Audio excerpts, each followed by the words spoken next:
Hello everyone, we're doing something different and new and cool. If you're listening to this episode before March 2024, we are doing a new special spectacular award show that has nothing to do with other award shows also happening in March. We are celebrating all 7 Child's Play films. We have got 15 categories on our Twitter at CHUCKYVISION. Pinned will be a tweet linking to the poll, the online poll. Put your votes in. Deadline is TBA, but it will be late February. So Dev's put loads of fucking effort into this. I've put no effort. So please do join in. Please take part. Tell us what you think at CHUCKYVISION on Twitter. Make your voice matter. We will factually figure out what is the best Chucky movie. Factually. We made this.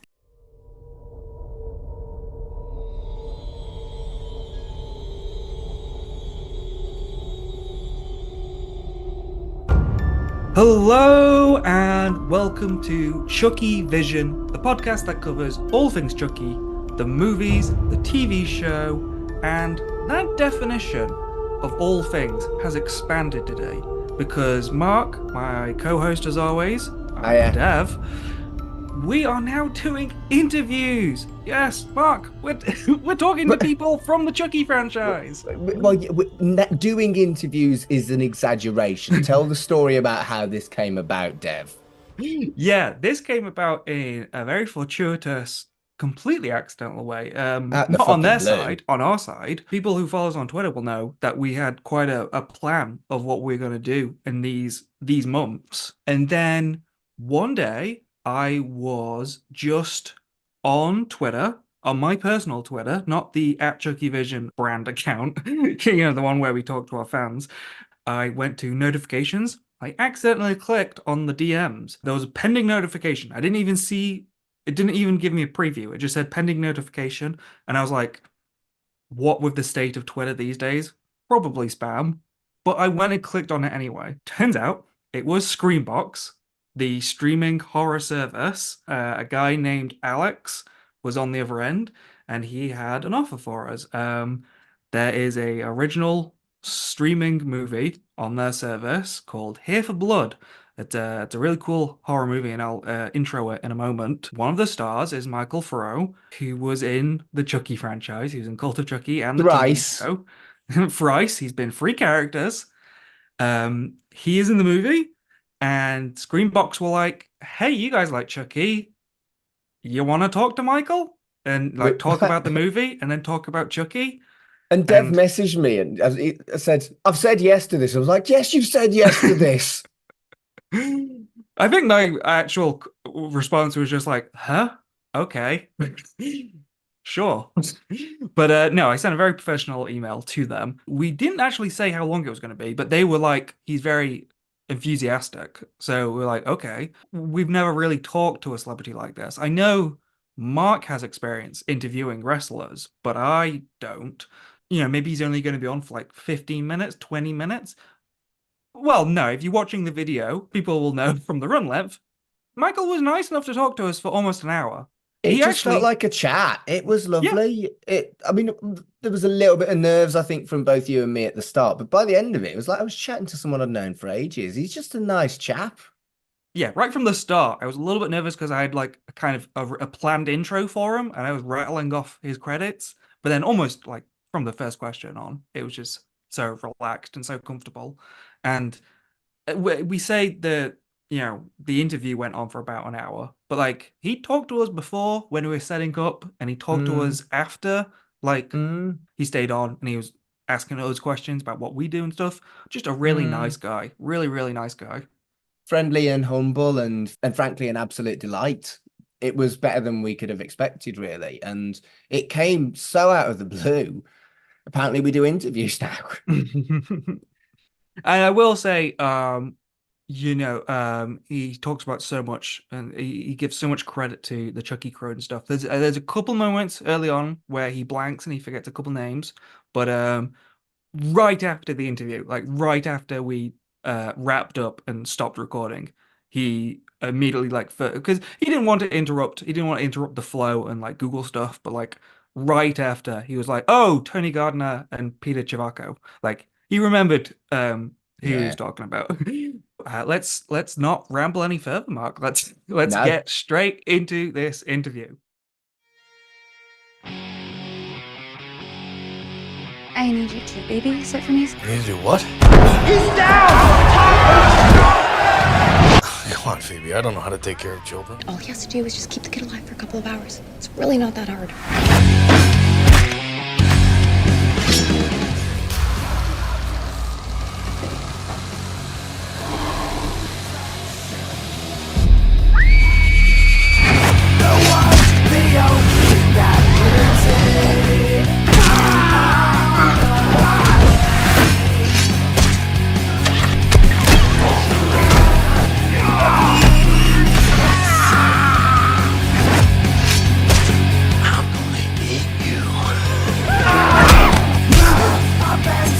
Don't kill him! I'm not gonna kill him. I'm just gonna bash him.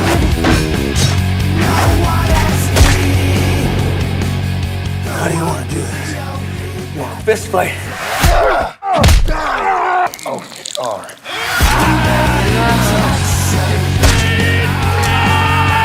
This babysitter is really pissing me off.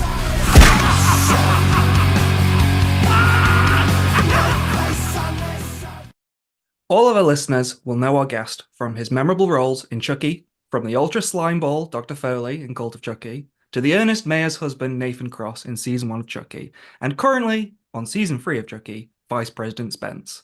But you should also recognize him from his litany of genre work in Cabinet of Curiosities, Lock and Key, Rain, Damien, Heroes Reborn, Hemlock Grove, and now, out now, on Screambox, the new horror comedy feature film, Here for Blood. It's Michael Therriault.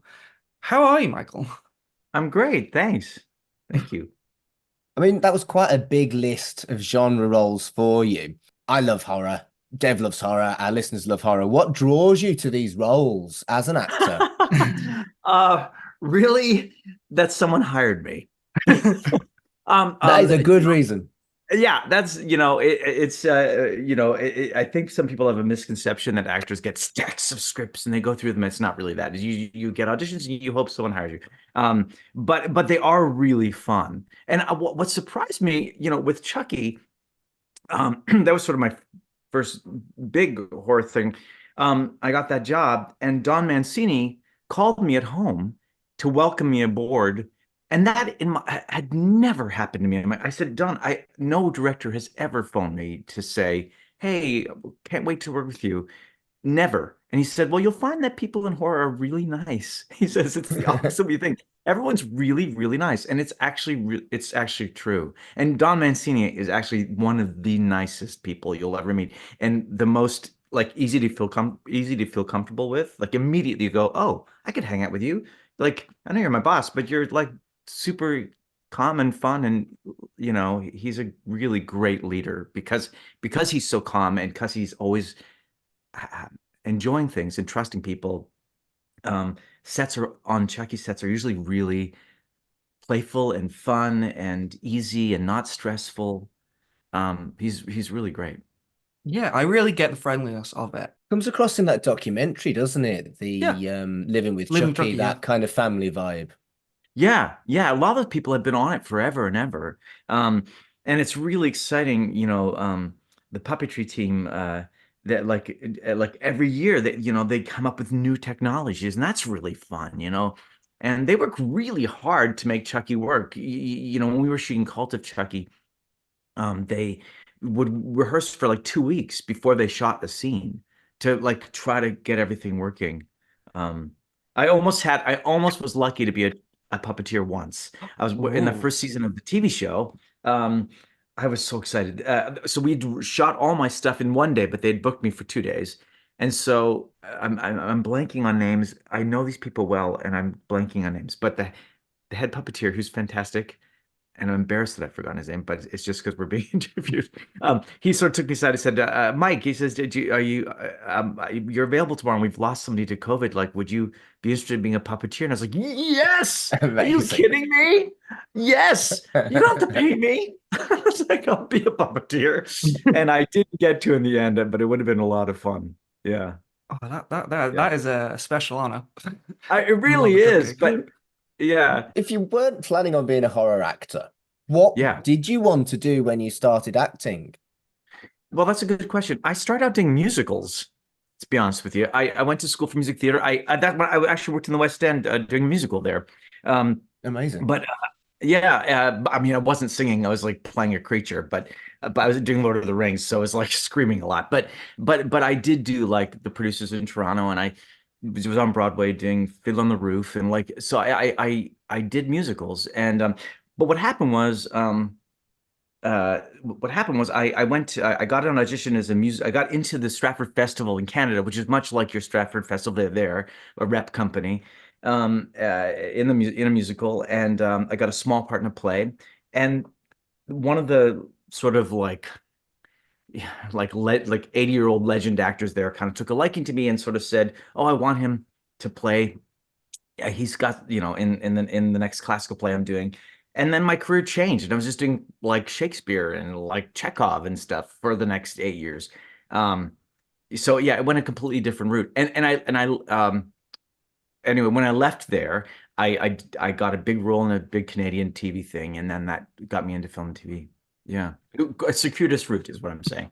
Yeah, I saw that. But sorry, but I did play a bad guy. I do play bad guys a lot, which is strange, but fun.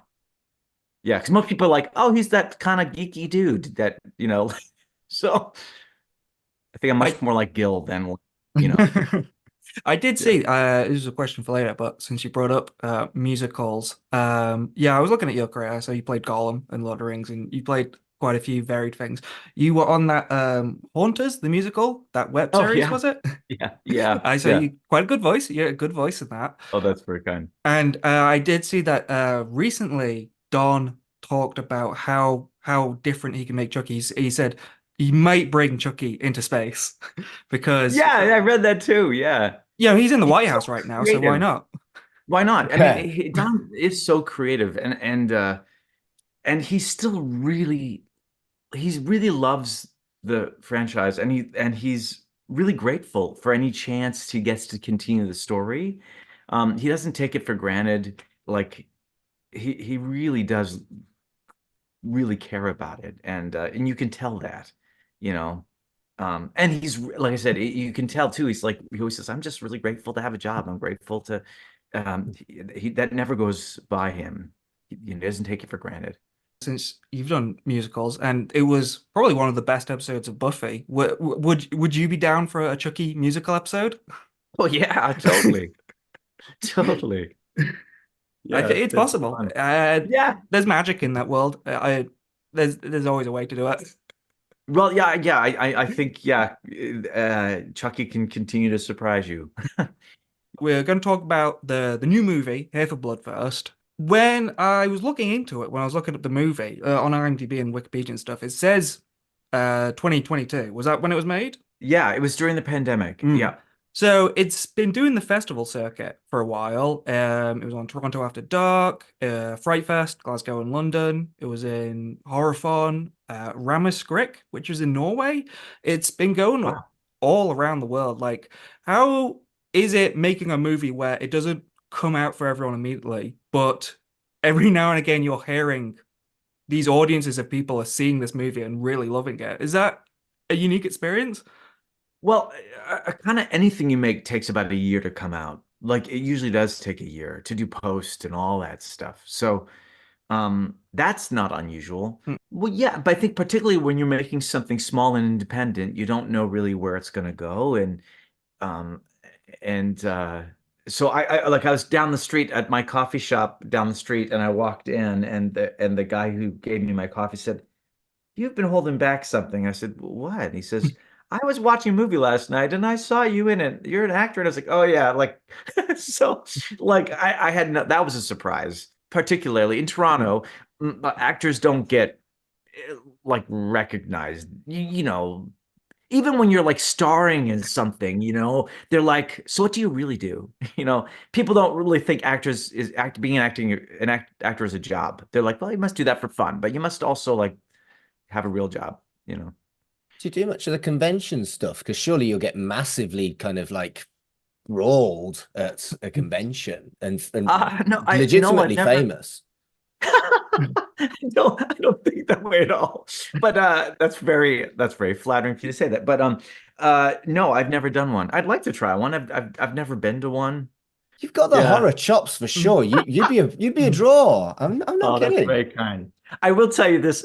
I'm getting off track, but when I was in London to do Lord of the Rings, there was a big event, sort of an awards thing. I was nominated for an award for like a What's on Stage award, and they had this big night, and there was like a big red carpet and all this paparazzi, and you had to walk through that to get into the room. And I was like, wow, paparazzi! I've never experienced that before. So like everyone's going ahead and they're like taking pictures, and then I was like, here I go, and I took a step on the carpet, and all I heard was, who's that guy? I don't know. And all the cameras sort of stopped, and I'm like, just walked past.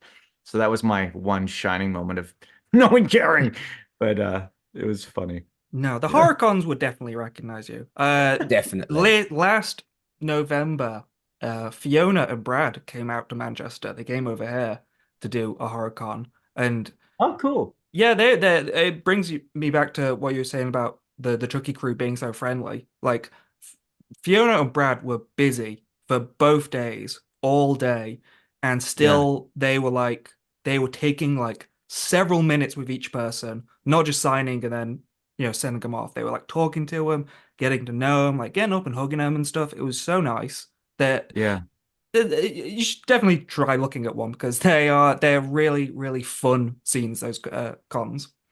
Yeah, I was in my trailer one of my last days on Chucky and this TV show, and the little boy who plays the youngest son, it was his last day, I guess, and I could hear Brad knocking on his trailer door, and the mom and him came out, and he said, hey, I just want to say it was so great to meet you and to work with you. And I oh my God, that is so sweet that he took the time to like have a proper goodbye to him, because Brad wasn't on set very much at all. Like, no, so for him to do that, I just thought that was so kind and sweet and fatherly, kind of like to take the time to make the kid have a great memory for his last day. Yeah. You are obviously in the horror circle. We've covered that. We want you at horror cons, and I'm sure we're not the only horror fans that do. But horror and wrestling, they tend to have like quite a crossover. I mean, I'm a wrestling ring announcer and I have a horror podcast. That's not particularly unusual. But because of the overlap, first of all, are you into wrestling in any way? I appreciate it for sure. Like I didn't grow up really watching it, but particularly as a stage actor, when you have to do some fighting, you're like, God, this is really challenging, and I really do appreciate what they can do and how they can do that sort of on the fly. So genuine question. You've got your hot. So in wrestling, when you see someone do a body slam, it's not just someone picking someone up. It's a teamwork thing where if you look closely enough, they kind of like brace off each other to make it look more spectacular. Is that how stage fighting works as well?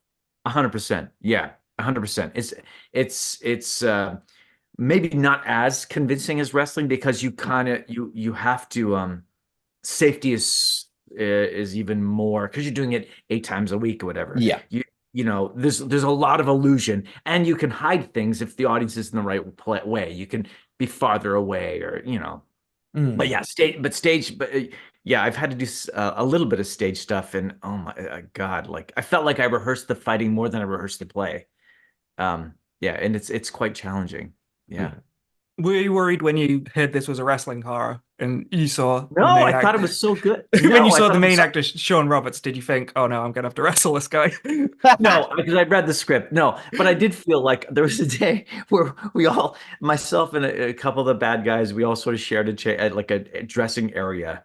And I was like, I don't want to take my shirt off in front of these guys. Like they were just so big. And I was like, I look like a freaking like weakling, But they were. I always describe myself as built like a pencil. Yeah, that's basically me. Yeah. And these guys were big, like crazy big. I've actually not been beside anyone that gigantic. Yeah, big, like huge in life. Sean Roberts. Well, Sean's really big too. Yeah, but Sean wasn't the biggest person. I've always found that with people that big, they almost try a little bit too hard to show you that they're not big and scary. Was that your experience? Yeah, well, the actor I'm thinking about, he was super sweet, and he was a nurse during the day, like taking care of people, and like like the biggest person I've ever seen. Yeah, and a pro wrestler at night, and then taking care of people and patients during the day. Going off actors and co-stars, there is a similarity between Gil and Nathan in that you're in this sort of combated relationship between Yes. the stronger female. How was it working with Tara Spencer Nahn and also Barbara Ann Woods? You've got to think of your own character and how you build that character, but then also they've been together, so you've got to vibe together as well, don't you? That's the always the strange thing with TV and movies is like you don't get a lot of time with someone before you have to convince people that you've been married and that you have a relationship. And and in a play you have a couple weeks where you can kind of like get comfortable, and then you sort of feel like close. So both those actors were so easy to kind of get quickly like, okay, we're a couple, here we go. And both of them had really funny comedy chops and could really make a lot of fun of pushing me around. Yeah, so it was they're both great actresses, and it's a joy to work with. You've been working with two horrors now that we've noted that involve working with children. Is it different working with children? Because there's a lot of horror directors that grew up watching horror kind of when it was it was underage for watching horror. It was way younger than the recommended. But did you engage with that as a kid like I did, like probably anyone who's interested in horror did? Were you watching horror films underage? No.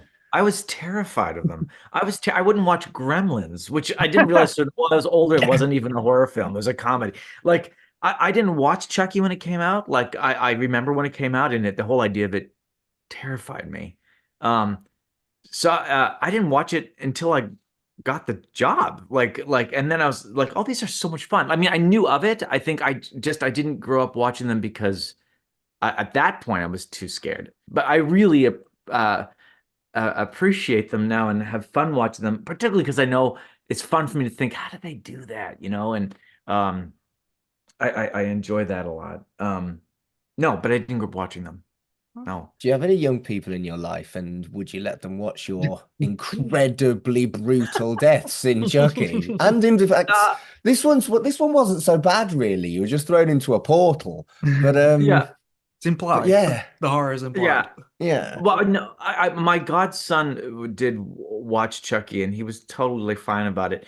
But I didn't want him to, because I was like, I don't want to think of me as like a horrible person. Like I'm Uncle Mike. Don't think I'm a bad person. But actually, my godson actually doesn't really.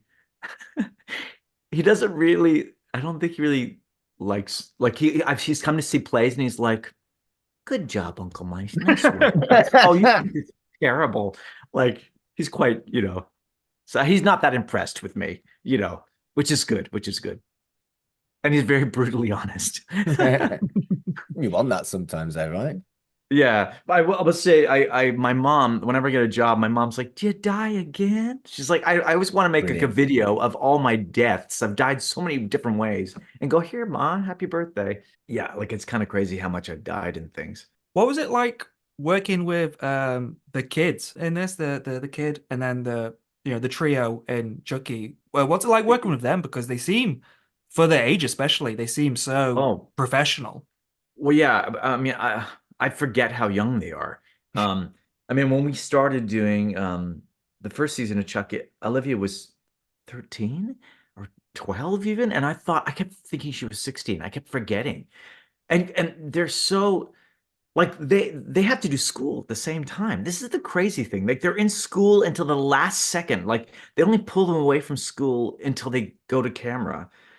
And they do all the talking in this show. And I kind of think it's cruel. Like I'll have like one tiny scene and I'll be worried about I'm going to forget my lines. And these kids are doing school and then doing giant scenes. And then they're incredible. And I watched them shoot a really complicated scene where there's, it's like a page and a half of talking and lots of camera moves. And they always hit their mark. And it was like, no big deal. I think people have a really big misconception that, you can do 100 takes but you really can. In almost anything, you get 2 takes, maybe 3 at the most. But they don't have time because once they get the master, they have to go. They've got to rejig all the lighting to do the close-ups. It takes a long time, and they don't have time to let you do like 7 takes. So you have to really know your stuff. And those kids are amazing. Yeah, amazing. I wish I had their like brains and be able to memorize that stuff so quickly. For their age, especially, there's some of what the courses going on. Like as well, you worked with the actress for Caroline in season 1, and now in season 3, she's playing a villain. Like she's gone full crazy, and it's impressive for someone that age. It really is impressive. Yeah, it really is. Yeah, and they're super calm and on top of it. They don't mess up their lines. Like it's really, really amazing. And Olivia, particularly, like because I've worked with Olivia more than the other kids, is watching her come up with stuff on the spot and just kind of go, oh my God, like that was amazing. I had no idea you were going to do that. Yeah, she's pretty incredible actress. We have got a bit spoilery already. And when you were talking to people before the film came out, did you have to pretend that you were the goodie and you were just like this nice chap who like had a babysitter and then disappeared and no mention of coming back and being massive culty weird murdery guy? Yeah, I mean, yeah, you don't want to give away the thing. You don't want to tell people where it goes. Yeah, for sure. So you just I barely say. I would just say, "Oh, I did this thing. You should go. You might enjoy it." Like I don't really say much. Yeah, because the fun reveal is that you're fucking Gil, but at the start you're just Gil, and I guess you have to promote that as you're just Gil. You're just a dad. Yeah, just a dad. The audition sides were I've been stabbed, honey. I've been stabbed. Like I remember finding that just so funny. Such a selfish little prick. You know, it cracked me up. Yeah. This and Chucky are both horror comedies. What is the process between you as an actor and the director? Like, where do you collaborate and level out that comedy? Because, like, you play bad guys, so you're ostensibly bringing the horror, you're the villain, but you're also funny as well. It's sort of just written in. I mean, on a TV show, the director is a different person every time. So every episode is a different director. Every time you come to work, it's a new boss, basically. So you're just taking the lead, but there isn't a whole lot of talking. It's sort of like you get there, you block it out, they light it, you shoot it. And, Don's always watching. So I remember once there was a line he had written that he wanted funny in season 1. And he sort of came back and, he said, "Hey, Mike, just read it more like this." And I was like, "Oh, great." But for the most part, Don sort of is in the background watching on a monitor, and the director, there's not a lot of talking generally. It's just block it, shoot it. It's quite fast, and they sort of trust you to get it just from the writing. And this Gil is quite funny. He's very comical. It's kind of pathetic. In Cult of Chucky, you're playing kind of a rare thing in that series of a human villain, where I guess that would be up to you then, whether or not how evil to take that, because he's a very different evil to Chucky. We enjoy watching Chucky, but Dr. Foley is, well, he's a creep. So he's not as comical, nowhere near as comical. No. And I think that the whole idea of that is you have to believe his heart's in the right place until the turn. The Dr. Foley character is remarkable, really, because the villains are almost always played for laughs. And the turn you talk about genuinely chilled me. And I mean, getting that role must have been something pretty special for you. Did you know the Chucky franchise that well? Did you know how kind of different a genuinely evil human character was? No, at that point, no. Like I said, I grew up completely aware of Chucky. It was a big part of my growing up. Like, it was in the world and talked about a lot. But at that point, I hadn't watched a lot of Chucky because as I mentioned, grew up a little afraid of it. Yeah, no, it was a big deal. It was a really fun audition. And it's funny when you do auditions, you don't know what you're talking about. Like the audition scene was just seen with me and Nika, and I had to kind of guess what I was talking about, and I didn't fully know until I got the job what I was talking about. That's the tough thing with auditions because you don't get all the information, and you just make a lot of guesses and hope you're hitting the right place. Um, uh, Though I will tell you a funny thing about shooting that turning scene. You know, she's in a wheelchair, and I was putting shoes on her, and sort of it came out that I was sort of abusing her. Um, and so originally those shoes were supposed to be stilettos, but they realized they couldn't do the stomping scene in stilettos because they would break. So they at the last second had to turn them into these wedges. And that took a lot of work from the wardrobe department, and they did a crazy, amazing job. Anyway, so we're doing the close up, and I'm putting these shoes on Fiona, and and she's crying, and I'm like trying to be gross, and I'm struggling and struggling, and I'm looking at her, and I'm like sneering and stuff, and after a while, I'll be struggling to get the shoe on her foot. She's like, it's the wrong foot. And then I lost it. Like I was trying to stuff a shoe on the wrong foot, and then we lost it. And well, that's when you need one of those few takes that you can have, right? Yeah. I think everyone was just watching the monitors, wondering what I would. They could tell I was using the wrong shoe, but they're just like, "What's he gonna do? How's he gonna solve this? Let's keep it rolling." They're waiting for Dr. Foley to realize the mistake. Yeah. But it was actually one of the funnest. That was a really fun day. Yeah. Yeah, I can't imagine like getting the sides and auditioning for this, and context feels like such a big deal with these sequels, especially the Chucky ones, because it's like you're acting opposite a woman, but like that woman then gets possessed by Chucky. Right. Yeah. When you audition, you don't know it's Chucky because it's got a different name. So you don't even know that when you're audition. You're just auditioning for a horror film called Bob or like called something, and you so you don't even have that context of the world of Chucky to know. Yeah. Right. So that was actually going to be one of our questions. Did you know about Chucky and, potentially this could have been a sequel to the remake or anything like that? So you just went in completely blind. Is that standard with auditions then? Yes. Yeah, all the time. So completely, because everything you audition for is named something else. So sometimes it's really obvious. Like you'll have a Star Trek audition. You're like, I'm pretty sure this is Star Trek, but it's called something else. But the way people are talking, we've seen enough Star Trek to go, yeah, I'm pretty sure this is what this is about. But they'll change everything. Like they won't they won't use the name Chucky, or they won't use those first sides. There's nothing about a doll. So that first audition, I really would have had nothing. So when I got the job and they're like, it's Chucky, I was like, oh my God, this is amazing. I couldn't believe it, like, because I didn't know that's what I was auditioning for. So that helped answer one of our next questions, which was Cult of Chucky was a standard audition process. What was it like coming back for the TV show? And how was that process where did Don just trust you to play a completely different character? Yeah, I mean, you still have to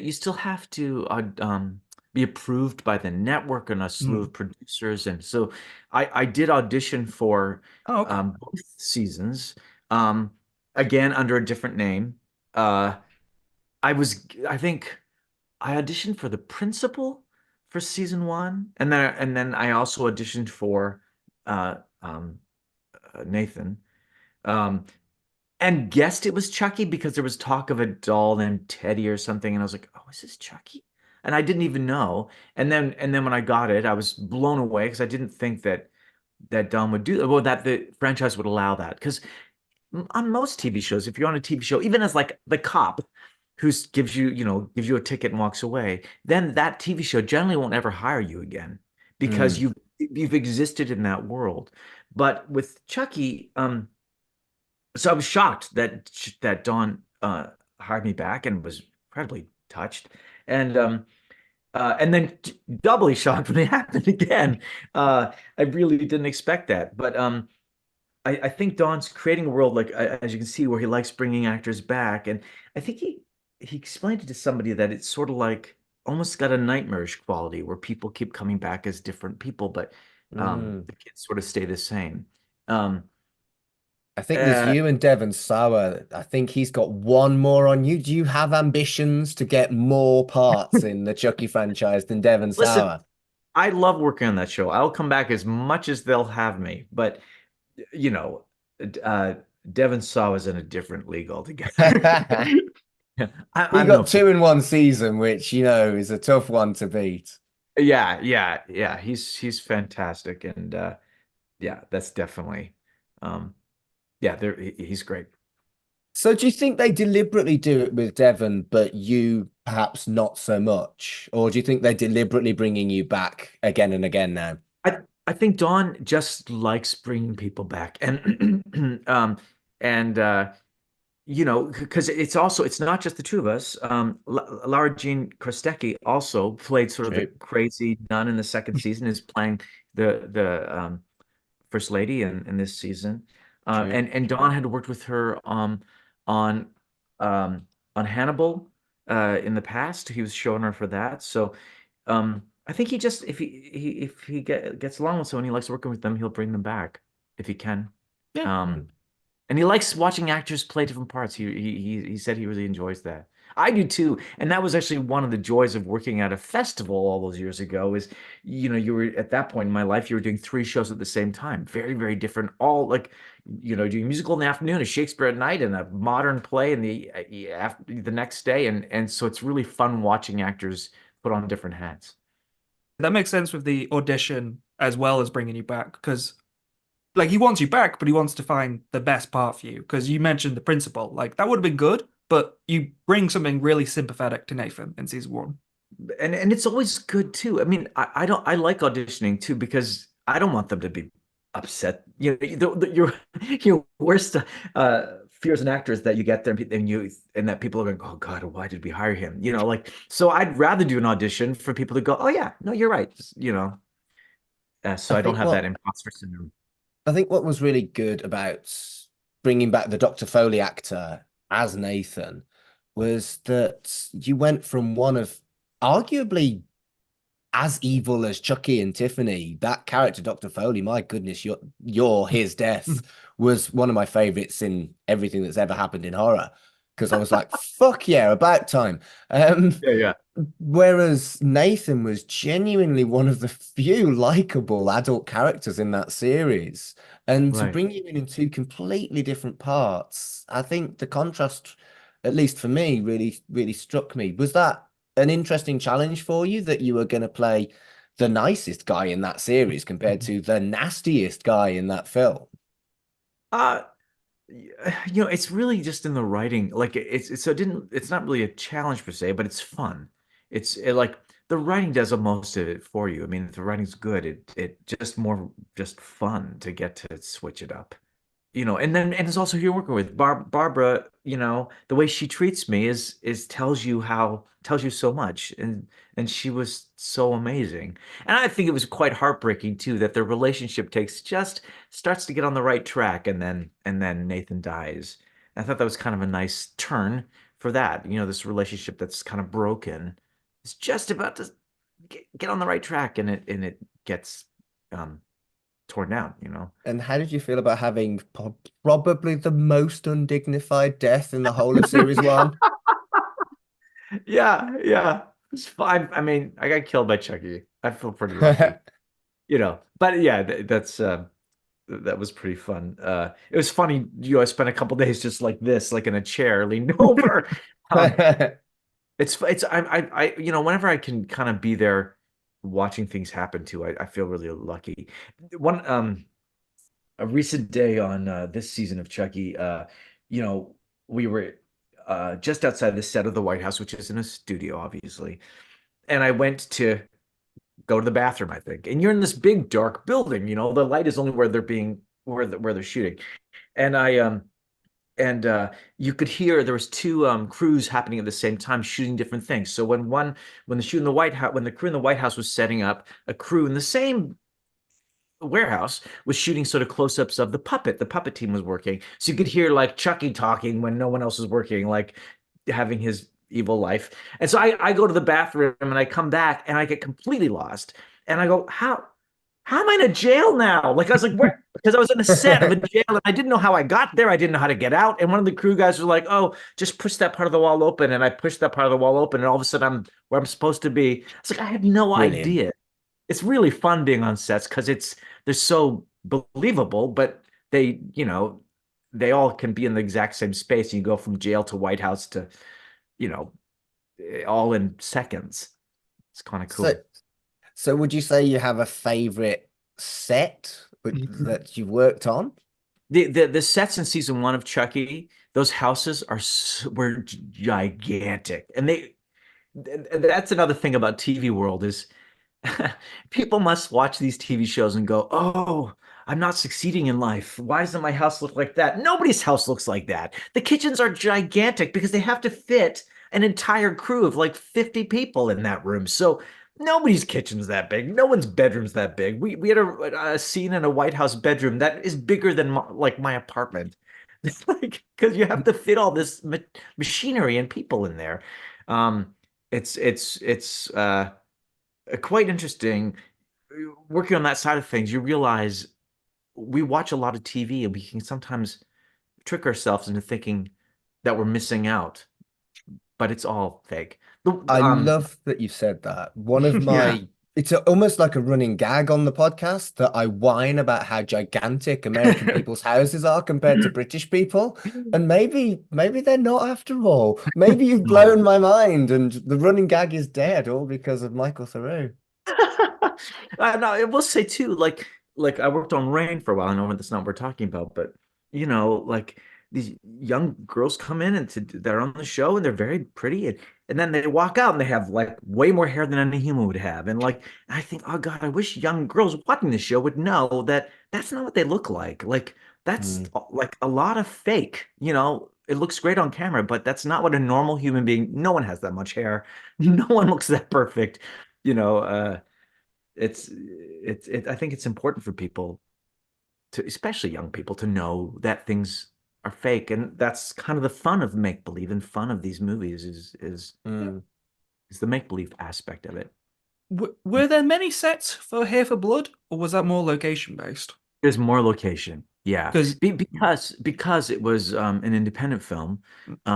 They really, had to keep their budget tight, and they most of it they had rented a house.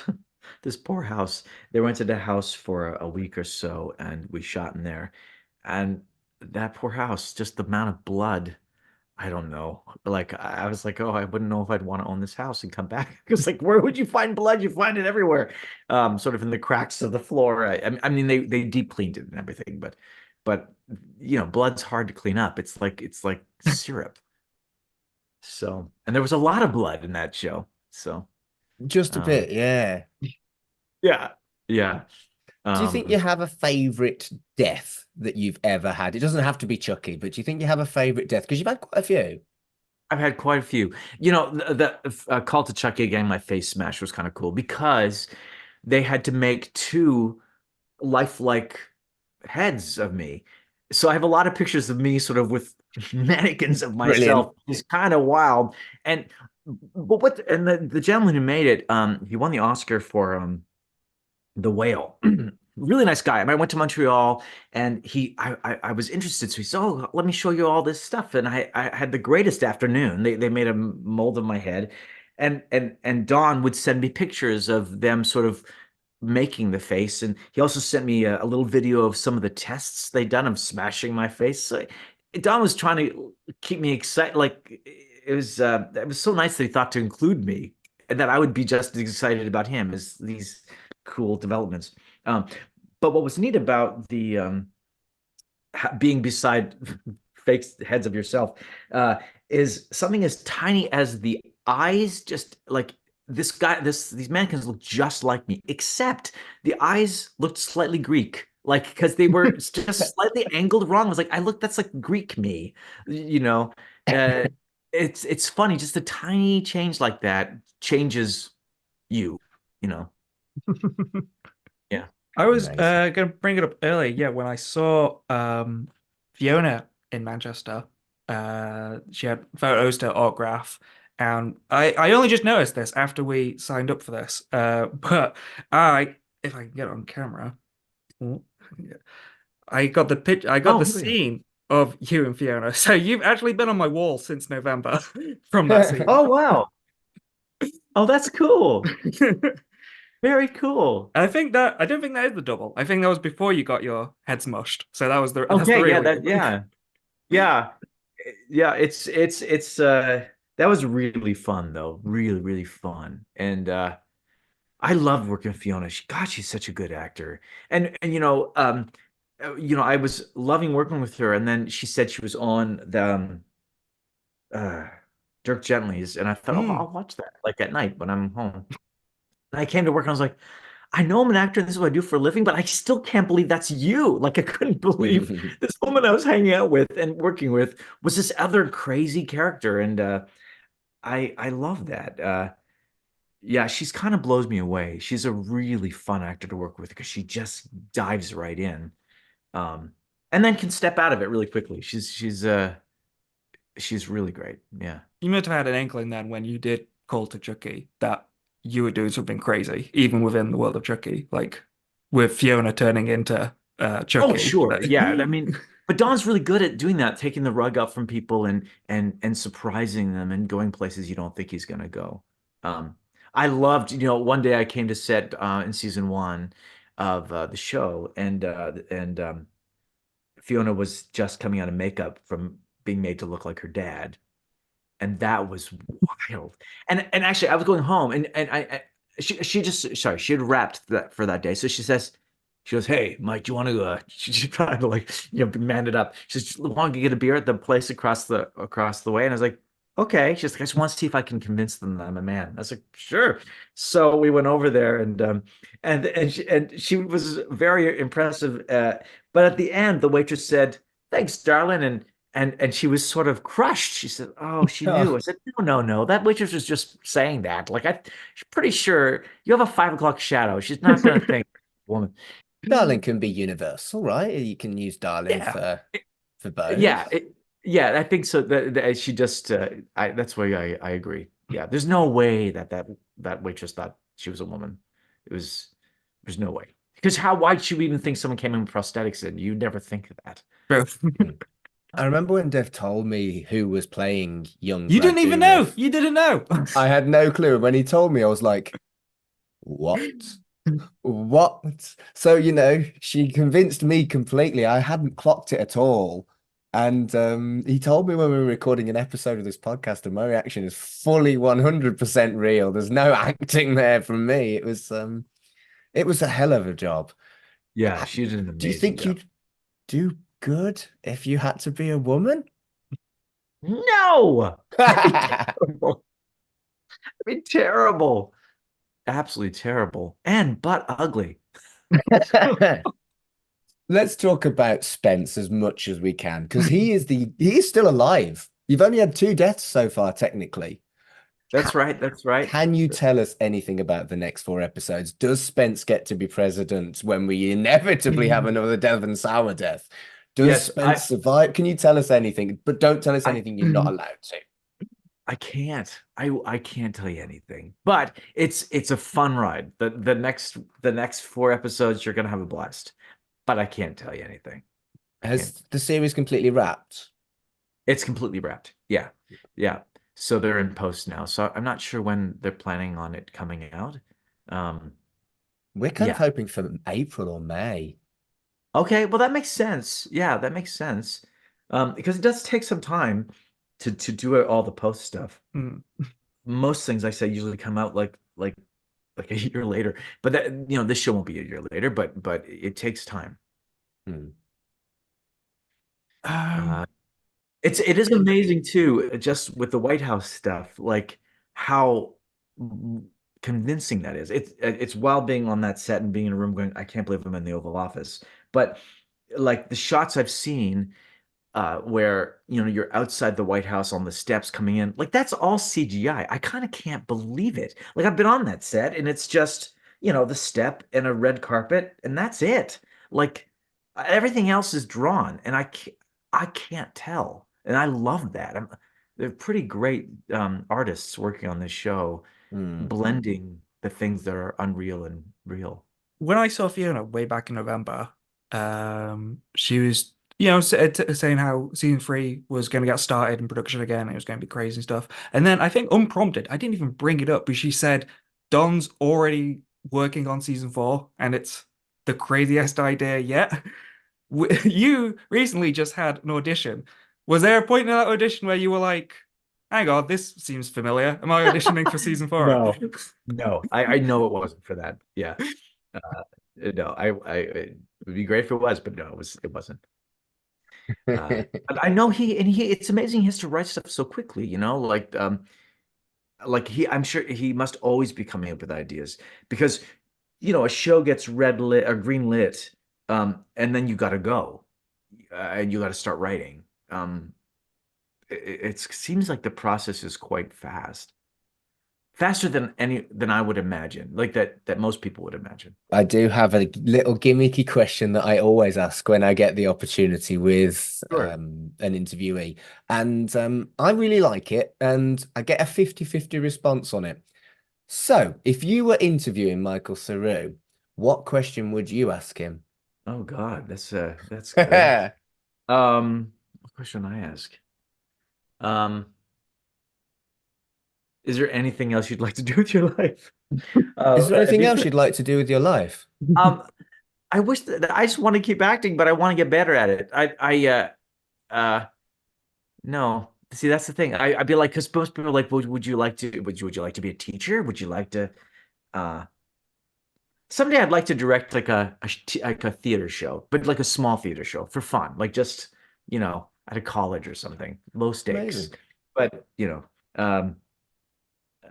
no, just keep acting and get more confident.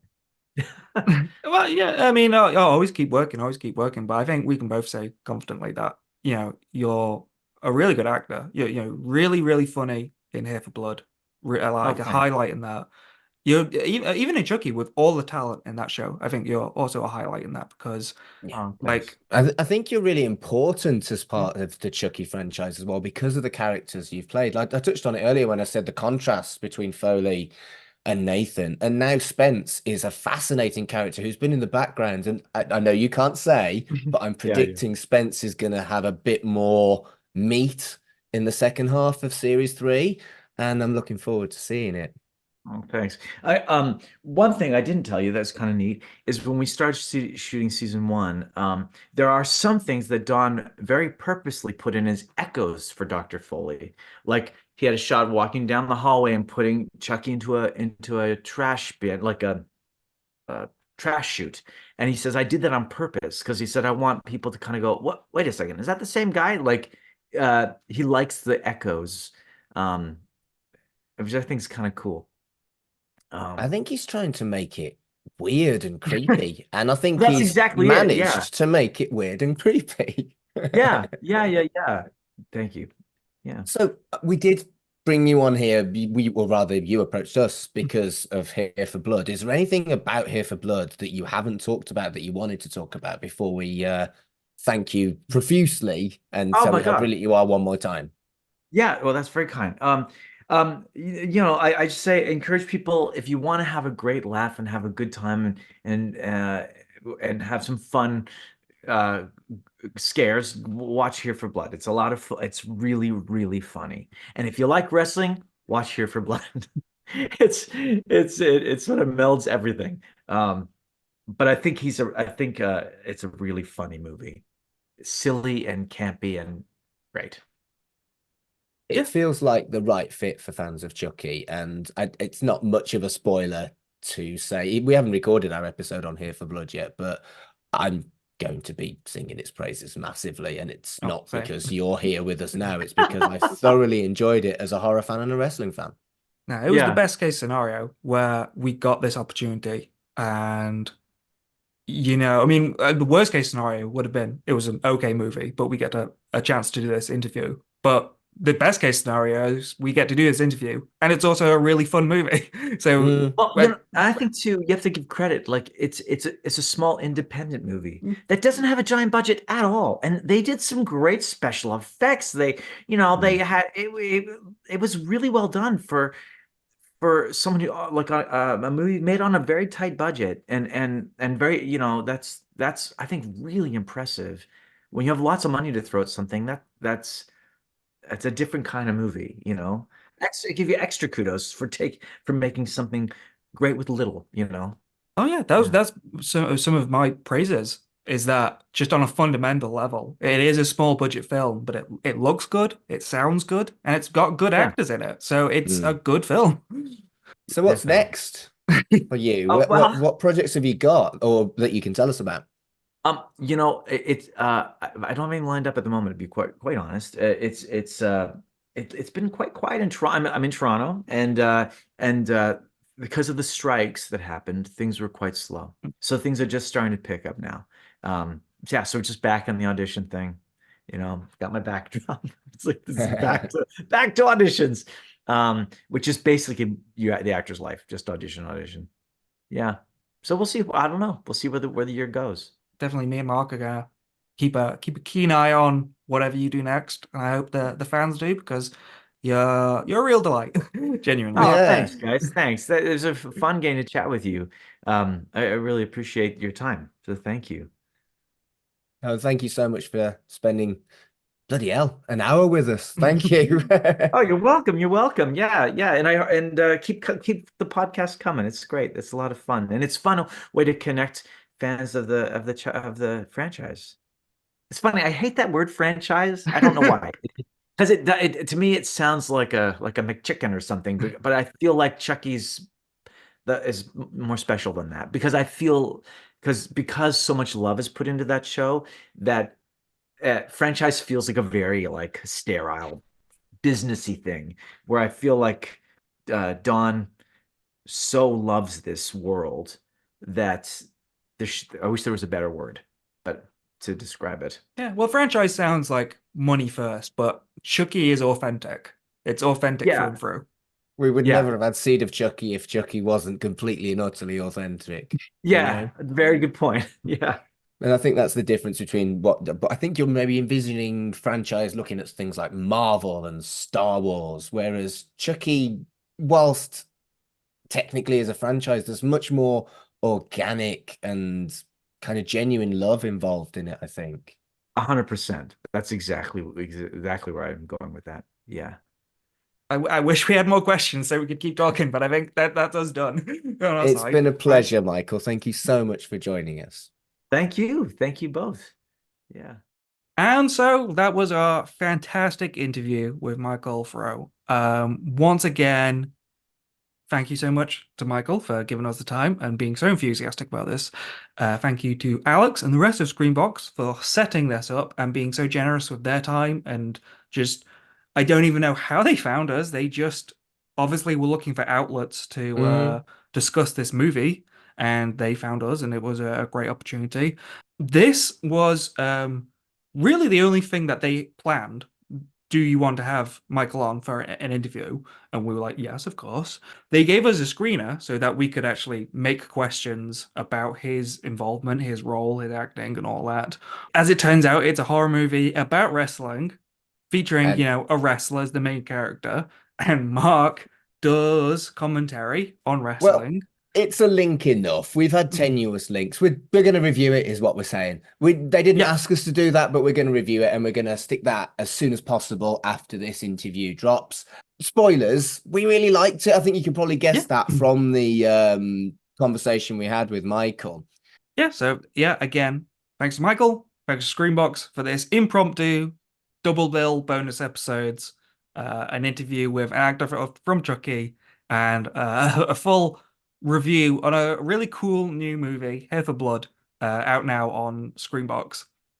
Our Annabelle episode is still coming out end of February, and then we've got the Chuckies. So our other episodes have not been majorly delayed. You're still getting regular Chucky content after this bonus content, and dumb content as well. Good. So thank you for listening to our first ever interview on CHUCKYVISION. And until next time, wanna play? CHUCKYVISION is a podcast brought to you by the We Made This network. Follow us on Twitter at CHUCKYVISION. Follow the network on Twitter at we_made_this. The logo was designed by Elliot Marriott. Our cover art was designed by Amma at Amma's Comet. And theme tune was composed by Dark Fantasy Studios.